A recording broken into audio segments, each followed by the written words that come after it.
आप सबको यहाँ आने पर आपका हार्दिक अभिनंदन और आभार व्यक्त करता हूँ। इससे पहले सबसे पहले मैं श्री देव बुढ़ा बिंगल के चरणों में कोटि कोटि वंदन करता हूँ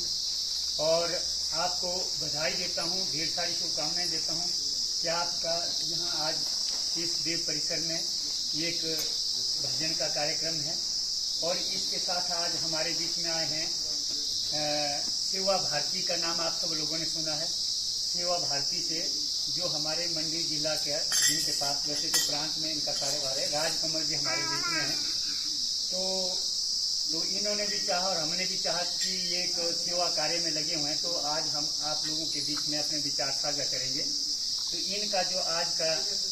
जो विषय है वो है सुपोषित भारत, यानी कि संतुलित भोजन हमको मिल रहा है कि नहीं मिल रहा है, उसकी कमी से किस तरह के हमारे समाज में रोग फैल रहे हैं और किस तरह से आने वाले समय में हमारे बच्चे जो है, जैसे कि आप सभी भली भांति जानते हैं,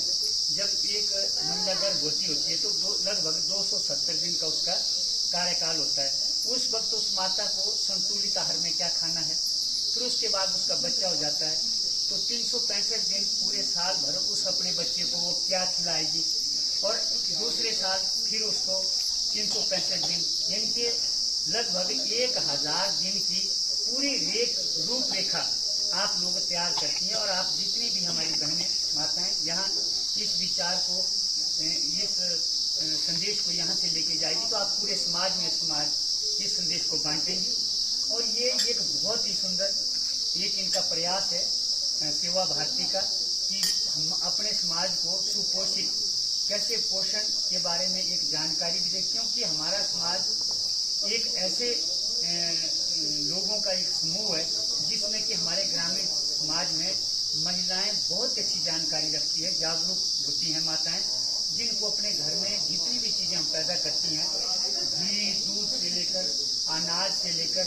जो हमारे घर में उपलब्ध होती है उसमें संतुलित आहार होता है। लेकिन कुछ ऐसे कारण हैं जो कि हमारे पैकेट फूड की बात है या फिर भागम भाग के ज़माने में हम अपने खाने पीने में ध्यान नहीं, तो इस पे बड़े अच्छे लोगों ने, विशेषज्ञों ने एक विचार किया है, मंथन किया है कि क्यों ना हम अपने पूरे भारतवर्ष में गांव में अपने बच्चों से लेकर वृद्ध तक संतुलित भोजन खाएं और जो हमारे ग्रामीण परिवेश में अपने भोजन हम पैदा करते हैं, साग सब्जी मोटे अनाज, उनकी गुणवत्ता के बारे में विस्तार से चर्चा की जाती है और आपके भी इसमें विचार साझा किए जाते हैं। तो मैं स्वागत करता हूं भाई राजकमल जी का और धन्यवाद करता हूं आप सब माताओं बहनों का, क्योंकि आप एक स्वास्थ्य कार्यकर्ता और एक डॉक्टर से कम नहीं हो। क्योंकि हमने देखा जितनी हमारे पुरानी माताएं हैं, बहनें हैं, बेटियां हैं, उनको इतनी अच्छी नॉलेज होती है भोजन को बनाने की, पकाने की, खिलाने की, जिसका कोई अंत नहीं है, बल्कि उनका जो अनुभव है बड़े बड़े मंचों पर साझा किया जाता है। तो आप सभी बड़े अनुभवी हैं और इसके साथ मैं बधाई देना चाहता हूँ। नवरात्र में आप संगीत का एक भोजन का एक कार्यक्रम रखा है और संगीत भी हमारा एक भोजन का काम करता है और इसमें संगीत के 3 अंग देखे गए, 3 अंग। पहला है गायन। हमारी माताएं पहले गांव में दुख के गीत, खुशी के गीत, ब्याह के गीत, शादी के गीत गाती थी, अब वो भूले जा रहे हैं, लेकिन ये फिर से एक दौर चला है आप लोगों के आशीर्वाद से, फिर से हम गायन में आगे बढ़े हैं, गीत में, पहाड़ी गीत, हमारे संस्कृति के गीत। फिर दूसरा होता है वाद्य यंत्र। वाद्य यंत्र होता है ढोलक, चिमटा, जितने हारमोनियम, जितने भी संगीत को मिठास देते हैं। तीसरा होता है नृत्य। ये 3 अंग संगीत के होते हैं। जब इस 3 अंग की विशेषता को आप यहाँ से घर गांव तक लेके जाएंगे, हर शनिवार को, इतवार को, मंगलवार को, जिस तरह हर महीने जब हम संकीर्तन करेंगे तो बच्चों में एक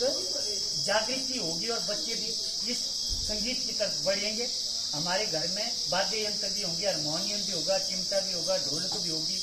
बहुत सारी इतनी चीजें हैं, जिससे क्या होगा कि हमारे बच्चे दूसरी जगह नहीं जाएंगे,